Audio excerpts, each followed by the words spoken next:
Aliansi Jurnalis Independen atau AJI Kota Lok Sumawe Aceh mengecam keras tindakan yang dilakukan seorang oknum TNI terhadap seorang jurnalis. Pasalnya oknum tersebut merampas ponsel jurnalis saat menjalankan tugas di Aceh Utara pada Kamis 25 Desember 2025. Peristiwa tersebut dialami Muhammad Fazil, Koordinator Divisi Advokasi AJI Kota Lok Sumawe.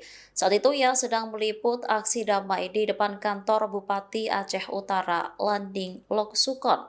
Aksi tersebut menuntut pemerintah Indonesia agar menetapkan status bencana nasional atas banjir bandang yang melanda Sumatera Aceh.